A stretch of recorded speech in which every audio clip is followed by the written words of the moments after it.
이번에 3차 시에는 기업가 정신과 창업 성공 전략에 대해서 강의하도록 하겠습니다. 이번 시간에는 우리가 이제 본격적으로 창업에 대해서 학습을 할 텐데요. 그래서 좀 성공한 창업가들과 같이 창업을 하기 위해서는 과연 내가 무엇을 준비를 해야 되는지, 그래서 총 4가지 주제를 가지고 학습을 하도록 하겠습니다.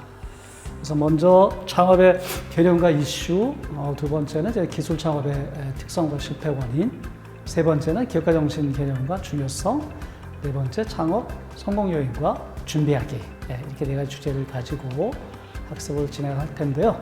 지금부터 이제 첫 번째 창업의 개념과 특성에 대해서 먼저 학습을 하도록 하겠습니다. 자, 먼저 창업이란 과연 무엇인가? 한번 우리가 정의를 살펴보면 이렇게 되어 있습니다. 창업 중소기업의 지원 제도의 적용을 위해서 중요한 판단 기준으로 이제 적용이 되는데, 창업의 사전적 정의는 업을 새롭게 시작하는 것, 그러니까 새로운 업을 새롭게 시작하는 것이고요. 보다 구체적으로 이제 법률적으로 정의한 바에 의하면 중소기업 창업 지원법 제2조 1호 상의 창업은 어떻게 정의가 되어 있냐면, 새로이 중소기업을 설립하여 사업을 개시하는 활동이다, 이렇게 정의가 되어 있고요. 그 다음에 이제 중소기업 창업 지원법상의 창업자는 사업을 개시한 날로부터 7년 이내인 자, 즉 정리를 하면 새롭게 업을 창업하고 7년 이내인 그런 이제 기업들을 우리가 창업 기업, 또 사업가를 창업가, 이렇게 이제 정의를 하고 있습니다.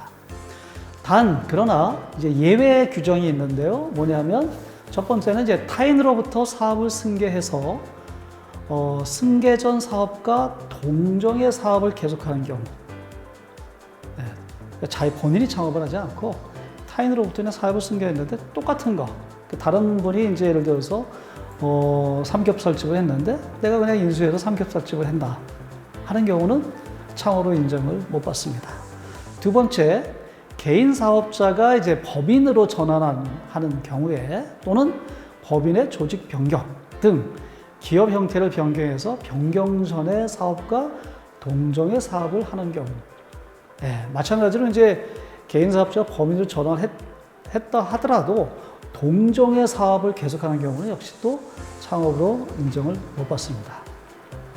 세 번째 예외 규정은 뭐냐면, 폐업 후에 사업을 다시 개시해서 폐업 전의 사업과 동종의 사업을 계속하는 경우. 자, 그래서 이 3가지에 해당이 되면은 창업 기업으로 인정을 못 받아요.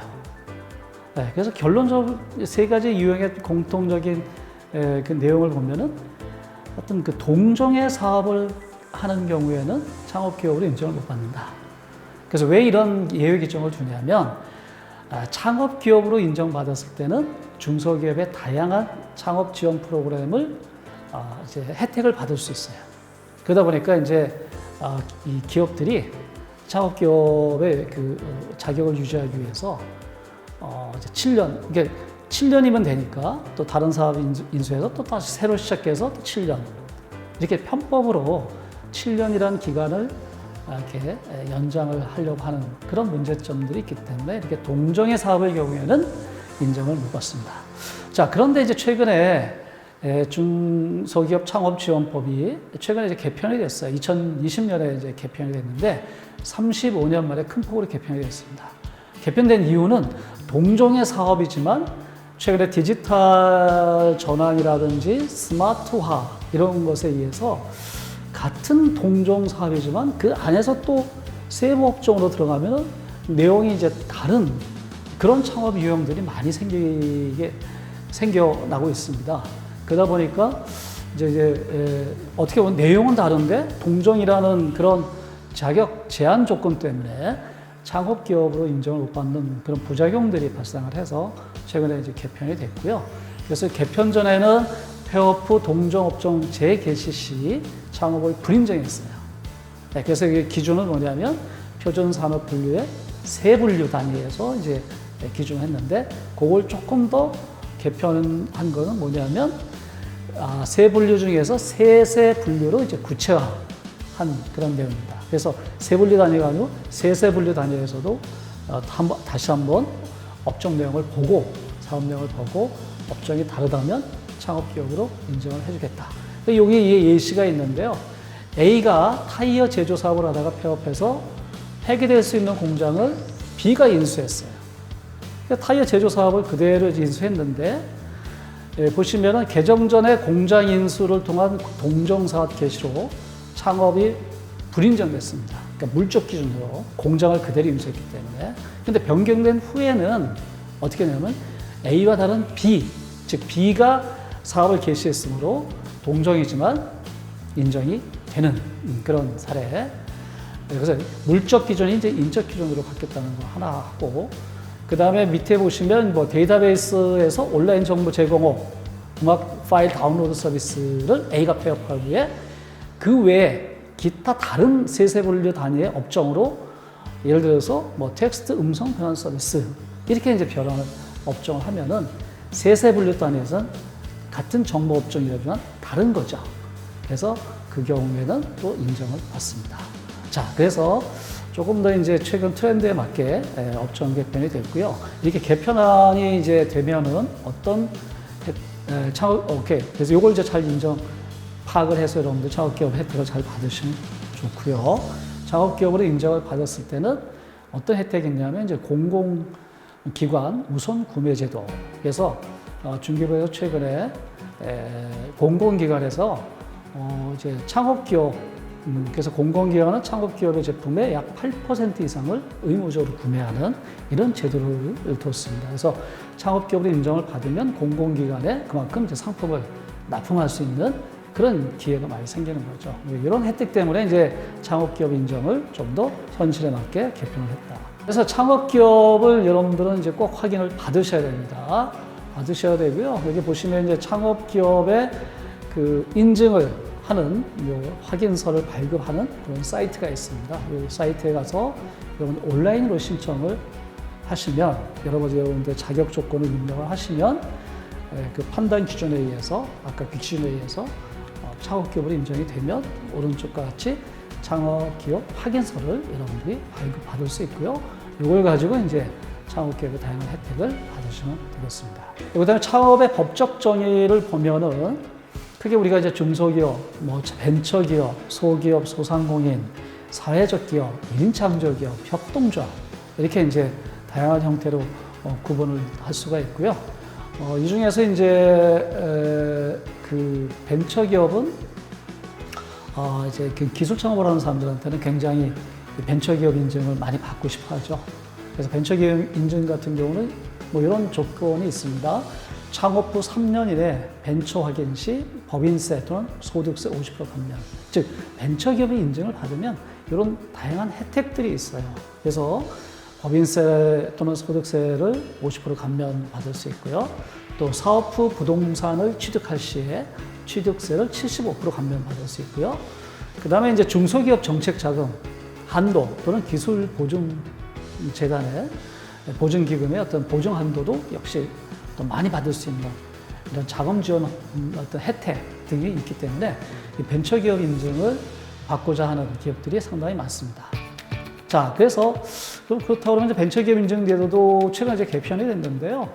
2020년 2월에 중기부가 벤처기업 육성에 관한 그 특별조치법을 개정해서 기존에 이제 공공기관에서 주로 벤처 인정을 해주던 것을 민간 주도로 벤처 확인 제도를 도입을 했습니다. 그래서 여기 보시면 한국 물론 벤처캐피털 협회가 이제 벤처 투자 유형, 또 연구 개발 유형, 혁신 성장 유형, 즉 벤처기업 인증을 받기 위해서는 세 가지 유형에 해당이 되면 다 이제 벤처기업 인증을 받는데 보시면 현행하고 변경 사항을 보면 주로 이제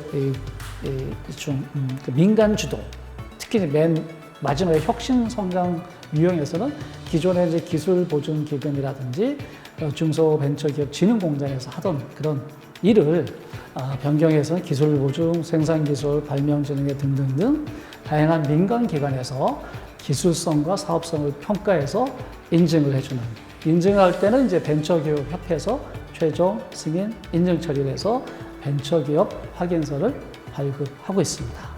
그래서 이런 이제 지원 프로그램을 잘 활용해서 여러분들이 이제 벤처기업 인증도 받으면 많은 혜택이 있다는 것을 이해했으면 좋겠습니다. 네, 그래서 인증제도 개편에 대한 그 자세한 사항은 현행과 이제 변경 사항을 참고로 해서 자격 요건을 잘 보시고 자격 요건에 부합되도록 여러분들이 이제 기업을 잘 이제 육성을 하셔야 되겠죠. 그래서 그 조건을 한번 어떤 조건에 맞는지 잘 살펴보시고 인증을 잘 받으시면 좋겠습니다. 여러분들이 이제 창업을 하고 나서 이제 기업의 어떤 성장 단계별로 가급적 그 단계에 적합한 인증을 받는 것이 굉장히 여러분들 사업하는 데 도움이 많이 되고 있거든요. 그래서 예를 든다면 이제 창업 단계인지, 시장 진입 단계인지, 역량 강화 단계인지, 자본 증대 단계인지, 또 자매 시장, 코스닥 등록, 뭐 이렇게 해서 이제 IPO까지 가게 되는데, 창업 초기에는 이제 아까 말씀드렸듯이 이제 창업기업 인증, 이건 꼭 받으셔야 되고요. 그 다음에 이제 창업기업 인증에서 조금 기업이 성장이 되면, 그래서 어떤 초기에 어떤 판로 이런 부분들이 가셔야 되고 하면은 벤처기업 인증을 꼭 받으셔야 됩니다. 그 외에 이제 부설연구소 또는 이제 ISO 9000 또는 여러분들이 이제 개발한 제품에 대한 뭐 신기술 인증 이런 같은 다양한 인증들이 있습니다. 그래서 이 인증들을 꼭 받으시는 게 필요하고요. 그 다음 단계 역량 강화 단계에서는 이제 이노비즈라든지 메인비즈, 녹색 인증, 애니티 인증, BM 혁신 등등의 또 다양한 인증이 있습니다. 그래서 이런 인증이 있다는 것을 아시고 그 성장 단계에 맞춰서 여러분들도 이제 여러분들 기업의 제품의 서비스에 어떤 인증을 받는 그런 노력들을 같이 병행하시면 사업에 많이 도움이 된다고 판단이 됩니다. 창업은 크게 이제 두 가지 형태로 나눌 수가 있어요. 뭐냐면 생계형 창업이냐, 기회형 창업이냐 두 가지로 나눌 수가 있는데 생계형 창업은 그야말로 특별한 어떤 차별화된 기술이나 지식이 없고 하지만 이제 먹고는 살아야 되고 생계를 유지하기 위해서 창업을 하는 그런 유형. 예를 들면 이제 음식업, 이런 자영업 업종이 여기에 해당이 되는 거죠. 그런 업종이 이제 생계형 창업이고요. 그 외에 나만의 어떤 기술과 지식, 노하우가 있다. 그럼 나만의 기술과 노하우를 가지고 창업을 하는 경우가 이제 기회형 창업입니다.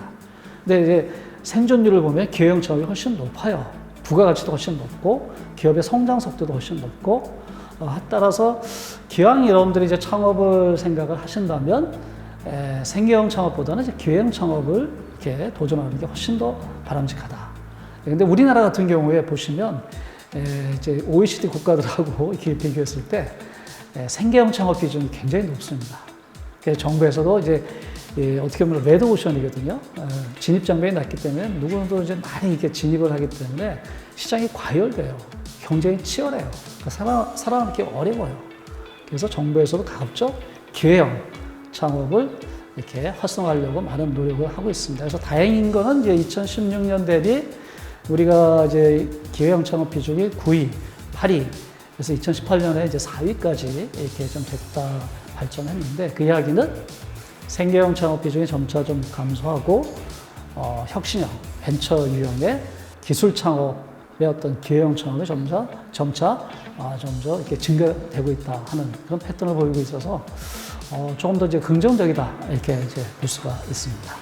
네, 이상 창업의 개념과 특성에 대해서 살펴봤습니다. 첫 번째 주제 강의 마치도록 하겠습니다. 네, 감사합니다.